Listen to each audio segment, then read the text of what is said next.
Prime Minister, welcome back to JLR Solihull.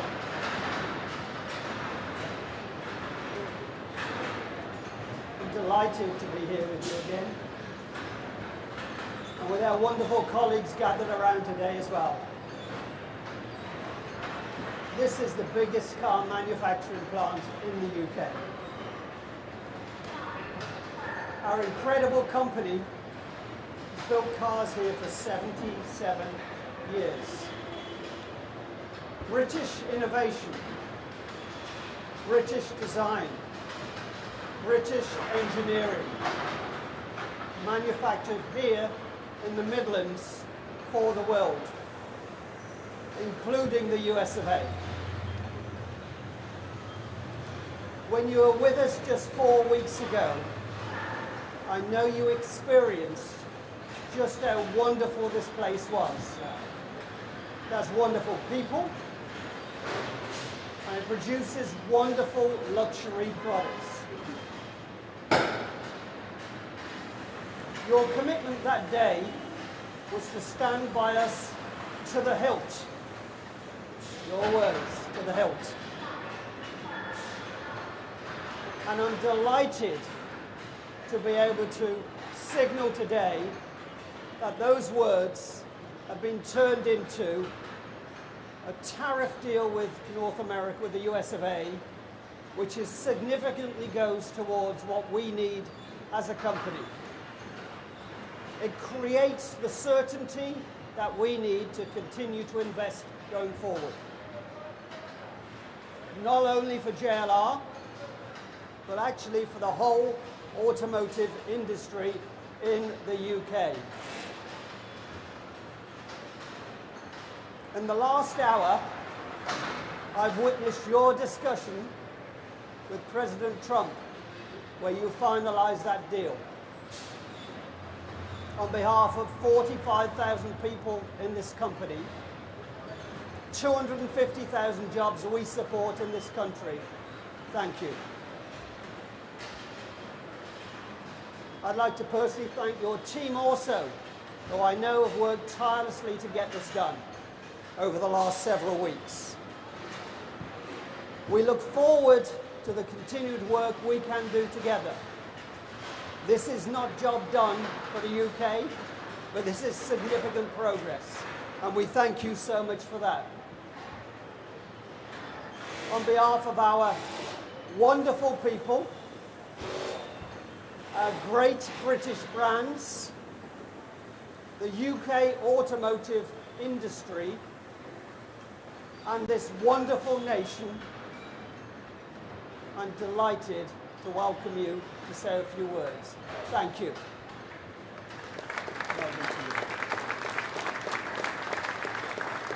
Thank you, Adrian, and thank you to all of you. It was fantastic to be with you what was just a few weeks ago, and really fantastic to come back.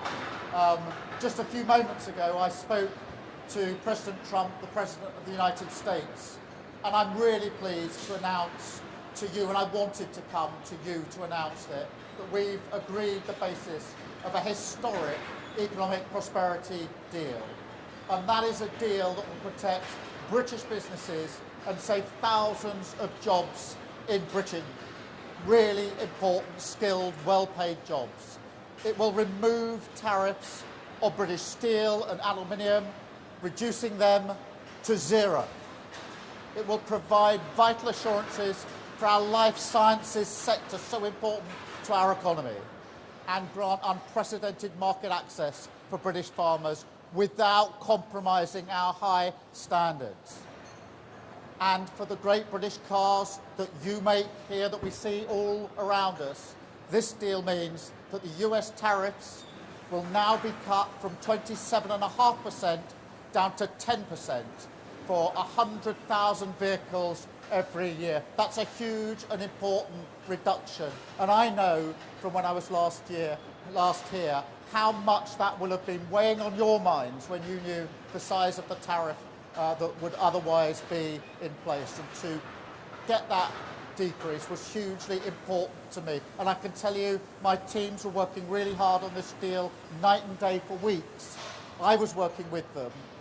And in politics, what matters sometimes is who you have in your mind's eye when you're making these deals. Who do you have in your mind's eye when you're taking decisions? And what I took away from here last time was you and the brilliant work that you do, and had you in my mind's eye as we did that. And we've got scope now to increase that quota as we go forward. So this is not fixed. This is where we've got to. And all of these tariff cuts will come into place as soon as possible. And that's really important as well in relation to the work that you're doing and the brilliant cars that you make. And as Adrian has said, I was here with you just, as I say, a few weeks ago, and I promised you that I would deliver in the national interest. And today I'm really pleased to come back here to be able to look you in the eye and to say I've delivered on the promise I made to you. And that's why as soon as I knew this deal was coming in today, I said I want to come back to JLR to talk to the workforce there for whom this means so much. Now, first country to secure such a deal with the United States. And in an era of global insecurity and instability, that is so important. The great challenge of our age is to secure and to renew Britain. And that is what we're going to do. Acting in the national interest, shaping this new era, not being shaped by it. If it's not good for Britain, we won't do it. If it doesn't mean more money in people's pockets, we won't do it. If it doesn't mean security and renewal in every part of the country, we won't do it. But that doesn't mean we're turning inward.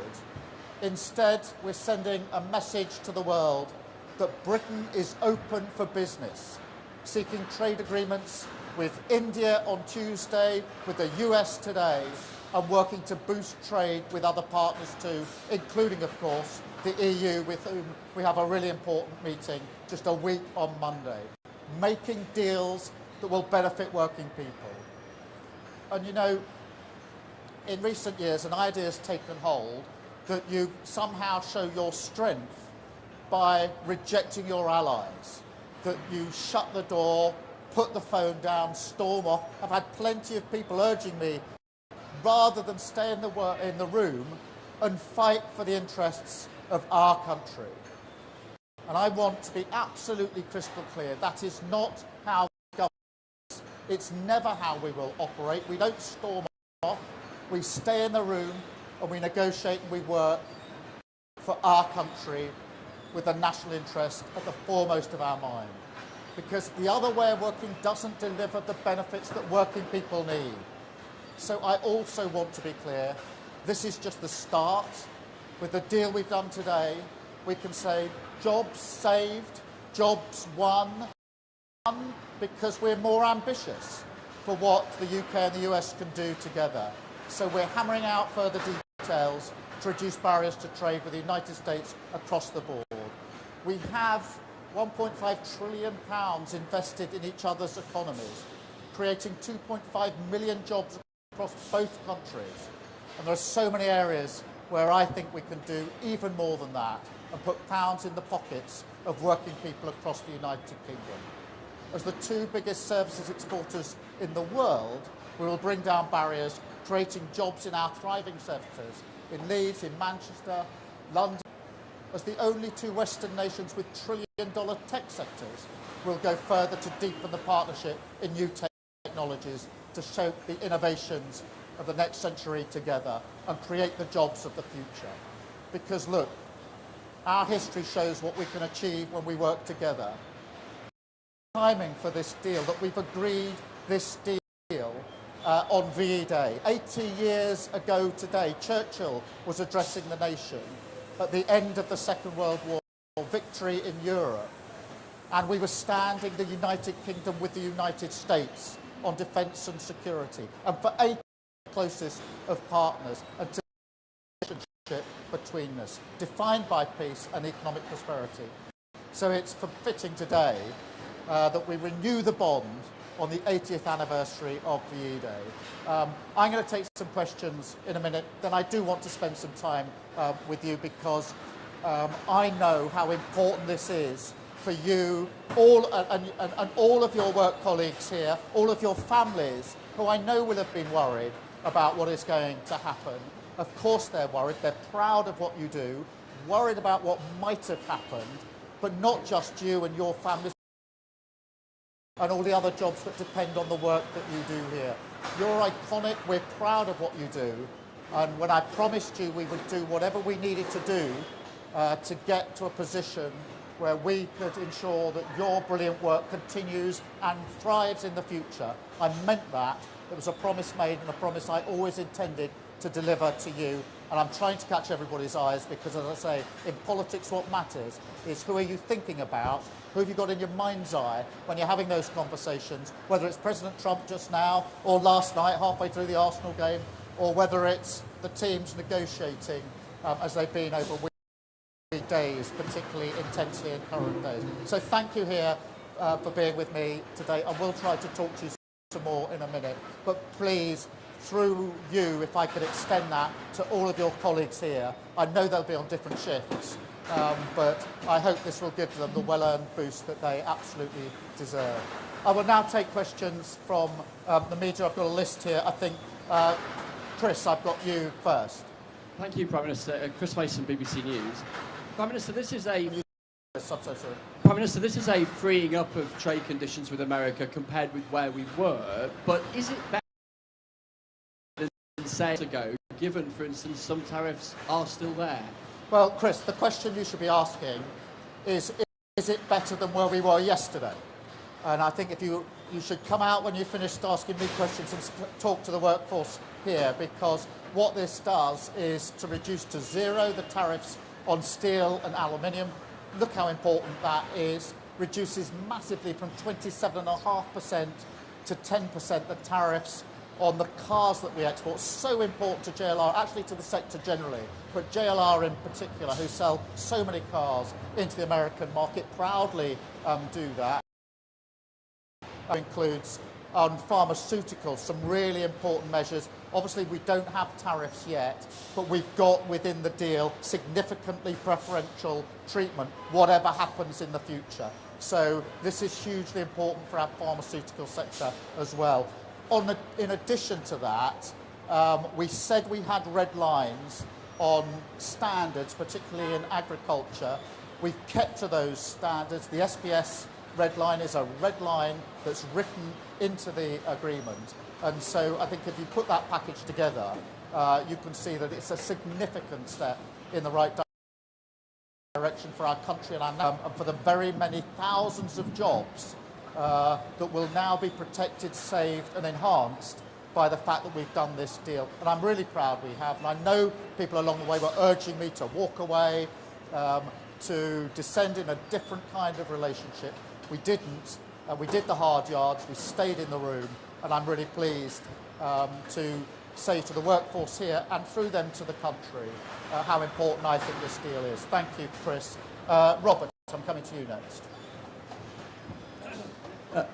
Prime Minister, all the polling shows that the British people think an improved union is more important than a US trade deal. The British people are right, aren't they? Well, Robert, you're already minutes after this deal with the US still pushing me back to shouldn't we choose between the US and the EU? No is the answer to that question. I genuinely believe that we can have a good relationship and agreement with the US and a good relationship and a good agreement with the EU. That's why the red lines have been really important in the way that we've negotiated this. But look what we've shown this week, that's through pragmatism, through not doing politics as performance, but doing politics as the serious art of negotiation. We got a deal 48 hours ago in India, which of course also deals with car manufacturing, by the way, so there's discussion to be had there. We've got the deal now with the US. We go on Monday week to the EU-UK summit, but I've always said that the strength of the UK is being able to deal both with the US and the EU on security and defence and on trade and the economy. And that's the basis on which the workforce here would say to you in very loud terms, thank goodness you didn't take the advice of others to walk away from the negotiations with the US, because it would be they that would pay the price if we had done that, and I wasn't prepared to let that happen. Thank you, Robert. Beth, Sky News. Thank you, Prime Minister Beth Ridley, Sky News. Back in February, when you did a press conference with Donald Trump in the White House, he said, we could end up with a real trade deal where tariffs wouldn't be necessary. We'll see. Those were Donald Trump's words. And you've come out, and yes, you have a concession on cars, still, of 10%. Are you disappointed with that? Is this just the start? And to those voters last week in the local elections that gave you the worst ever vote share you've had in a set of elections as a Labour Party, what's your message to them? Thank you. Well, my message to them is that we absolutely get the message that they sent last Thursday. We will remain focused as ever on the national interest, and I have them in mind, I have the workforce here in mind when we make the decisions that we on behalf of working people across this country. And in relation to this deal, yes, we would like to go further in relation to tariffs, but I think it's really important that we've been able to get this deal over the line now, because in that way we've been able to protect and save and enhance jobs right here, right now. And that reduction from 27.5% down to 10% makes a huge difference to firms like JLR and the decisions they have to make about the future, decisions that I want them to make about the future. Steel and aluminium used hugely in recent weeks. To get that down to 0% as well is hugely important. Pharmaceuticals is one of the most important sectors in our economy, and therefore there's nothing to get down at the moment because there isn't a tariff, but if there should be, to already have got into a position of significantly preferential outcomes will, I know, be a welcome relief to them. So I measure this by the reactions of those that are most affected by the tariffs, which is the workforce here, it's those in pharmaceuticals, those that are working in steel and aluminium. But look, there's a huge ambition here, not in the deal about tech. We are two of the leading economies on tech. There's a huge amount we can do on tech as well. So we want to go further. We want to go further in those areas and on tariffs, keeping our red lines absolutely in place on SBS and on food standards and agricultural standards, because that matters so much to us here in Britain. Thank you, Beth. Paul. Hi there, Paul McRae, Channel 4 News. Afternoon, Prime Minister. Look, business needs certainty. President Trump is no stranger to change on a whim. What assurances can you give business, give the workers here, that despite what you've agreed today, we're not all going to wake up to a post tomorrow that effectively rips all that up? Well, we've been negotiating this text for a long time. I had discussions with Donald Trump along the way, including discussions last night. We're clearly in agreement. There is a written text. This is reduced to writing. That text will be available. So this is an agreement. We've worked well together. We respect each other, the President and I, and we trust each other and have trusted each other process, mandating our negotiating teams to get the best deal for our respective countries. Both teams have fought hard in tough negotiations, and we've arrived at an agreement that I went through with the President last night, and we've just agreed moments ago here at JLR. So clear agreement in terms, and these tariff reductions to come in very short order, making a material difference to lives across the country. Thank you very much. I've got Noah. Noah. Noah from The Sun. Hi, Prime Minister. If you for us what your strategy is going to be to get those 10% tariffs down to 0%. I know you're talking a lot about today being job saved, not a job done, but a lot of people will be thinking 10% still isn't good enough. We're worse off than a year ago. How are you going to approach negotiations going forward, and how long will it take till we get to 0%? I will approach the negotiations in the same way I've approached the negotiations with India and with President Trump to get to today's deal. With India, I met Prime Minister Modi at the G20 in Brazil. We agreed teams to work together at pace in a courteous, respectful, business-like way. With President Trump, we've operated in the same way, not walking out the room, not slamming doors, but staying in the room negotiating. The same with the EU, respectfully negotiating in relation to the summit that we'll have a week on Monday. So we'll do it in exactly the same way.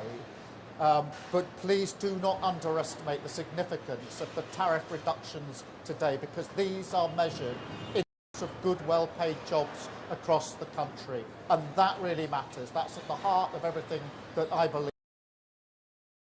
Serious, pragmatic, in-the-room negotiations acting in the national interest are far better than performative politics, people slamming the door, floundering out, being performative but not actually delivering for working people. And I'll continue in the same vein. We've had 2 trade deals this week by acting in that way. And I think that shows that defeats performative politics any day of the week. Thank you. Mikey from The Mirror. You mentioned tech a couple of times. JD occasion said that one of his red lines is concessions on our anti-hate speech laws. How have you managed? Anti-hate speech laws. How have you managed to talk him round on that? And very quickly, if I may, I think you'll admit that this wasn't what you were expecting to do today. Donald Trump has been struggling to land his arguments on tariffs. Have we been bounced into this by a president that needs help out of the hole? Well, look, I mean, in terms of free speech, I've been really clear throughout. much in this country for a very, very long time. It's one of our foundational principles on which we're all very, very proud, and that will last. There's nothing in this deal that impinges on that in any way whatsoever. In relation to the timing of this, no, not at all. Our teams have been hard at work for weeks on end. I've wanted to get a deal over the line. I make no, I'm not ashamed of that. I want it because I knew how important it was, particularly for JLR, that we got a deal, that we got it over the line, and we got it over the line in a timely manner. The last was to deliver a deal that didn't come in time for those that desperately need it. So, no, I wouldn't have been having my phone call with President Trump halfway through the second half of the Arsenal-PSG game had I planned it better. But that's the way it turned out. That's the discussion we were having late last night about how we proceeded with this deal, and I'm really pleased to be able to come here today. And actually, to be able to do it on VE Day is really significant because, of course, the US was standing there as our ally 80 years ago today. So today is an opportunity to reflect that today we stand together as allies on security and defence. Of course, there are no two countries that are closer. We add to those issues where we're the closest of allies, and I'm really pleased about that. And then Hugo. Thank you, Prime Minister. Hugo Jai from the iPaper. Just the other day, President Trump threatened to put tariffs on the film industry. Obviously, Britain has a huge film sector. Have you asked him to take that threat off the table? What did he say? And if he hasn't taken that off the table, how are you going to stop that becoming a reality? Well, obviously there are film at the moment, and of course we're discussing it with the President's team. We'll take the taken on other issues, whether it's tariffs imposed, which we've been able to reduce, or potential tariffs in areas like pharmaceuticals or film. We'll take the same approach because for me what matters is acting in the national interest and making sure that everything that we do is good for working people in this country. And whether it comes to, whether it's steel and aluminium, whether it's car building, whether it's pharmaceuticals or winds, will act in the national interest and have those discussions on film as we've done with President.